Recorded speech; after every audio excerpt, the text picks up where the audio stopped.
안녕하세요. 약수령 논술 전문인 로고스 멘토원입니다.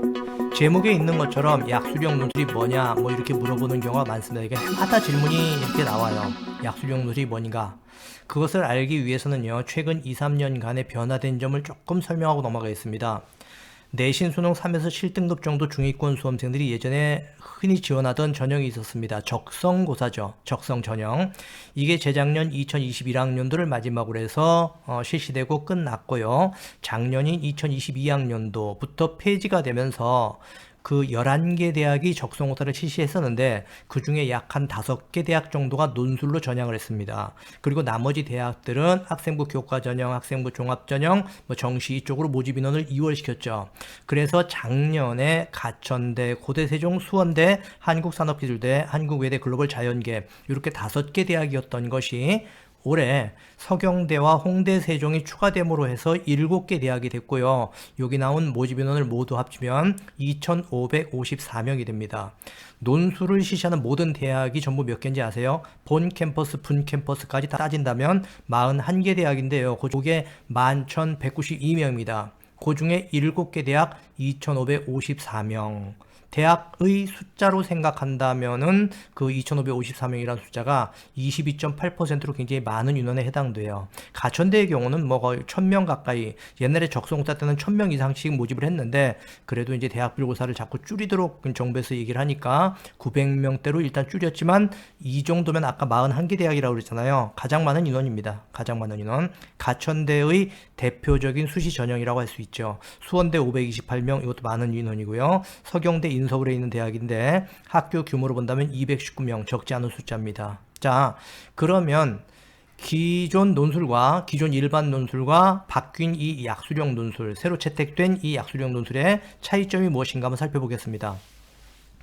인문계 같은 경우는 우리가 흔히 국문서술형이라 하죠. 상경계 사회논술이라는 것도 있고, 어쨌든 한글로 우리가 서술에 쓰는 겁니다. 원고지에 쓰는 경우도 있고 답안지에다 쓰는 경우도 있지만 어쨌든 장문서술형으로 적게는 400자부터 많게는 1000자 범위까지 쓰게 해요. 80분에서 100분 사이에 이 정도의 장문서술형을 쓰다 보면 적게는 2문제, 많아봤자 4문항을 넘지 못합니다. 하지만 약수령 논술 같은 경우는요, 적은 경우에 9, 10문제 정도, 그리고 많은 경우에는 이제 15문제까지 출제를 합니다. 국어, 수학 다 포함해서.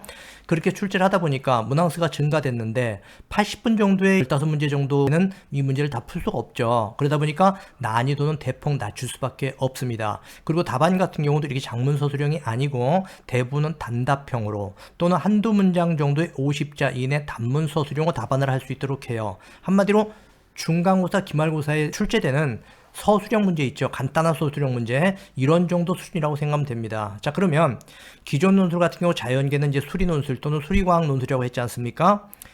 수학원과 수학투도 출제를 하지만 통 내지는 기하, 미적 이런 식의 이과 수학 범위까지도 출제를 하죠. 그래서 복잡한 풀이 과정과 정답을 모두 요구하는 이런 문제 출제 형식을 가지고 있는데, 약수령 논술 같은 경우는요, 수학의 경우 수학 1, 수학 2까지만 출제합니다. 고대 세종이 미적을 작년에 출제했지만 올해는 어떻게 될지 모르겠어요. 이 고대 세종 자연계를 제외한 나머지 모든 대학은 수학 1, 수학 2까지만 출제합니다. 그리고 문제 레벨도 중급 이하 수준의 문제만 출제한다.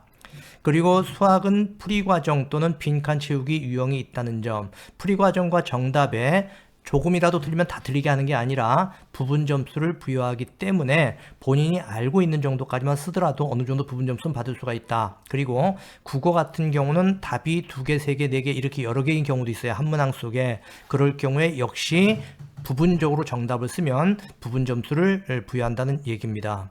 그리고 기존 일반 논술 같은 경우는요, 인문계든 자연계든 고도의 응용력을 요구하기 때문에 추리 상상적 사고 훈련을 해야 되고 논리적 글쓰기를 평상시 연습을 많이 해야 됩니다. 하지만 이 약수령 논술은요, 그렇지는 않습니다. 영어나 탐구는 출제되지 않고 국어하고 수학 부분만 우리가 공부하면 되고요. 가장 중요한 게 이겁니다. EBS 수능 특강과 수능 완성을 직접 연계하여 출제한다는 점. 수능의 특수안을 연계하지 않습니까? 그러다 보니까 고등학교 3학년 교실에서 선생님들은 교과서 대신에 EBS 교재를 가지고 진도를 나가요. 따라서 EBS 수특수안 중심으로 공부를, 약수령 논술 준비를 하게 되면은 내신과 수능까지도 더불어 대비가 되는 겁니다. 그리고 만약에 학원 수강을 하는 경우를 예를 들어 얘기할게요.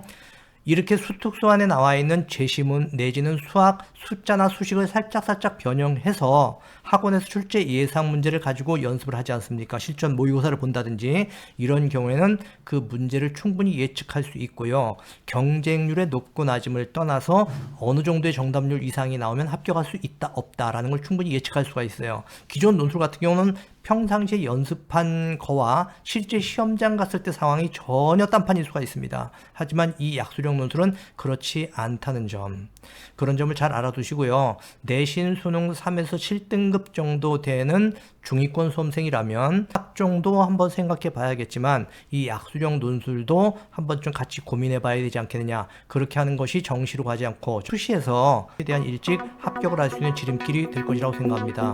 자, 이번 영상 여기서 마무리하겠습니다. 안녕히 계세요.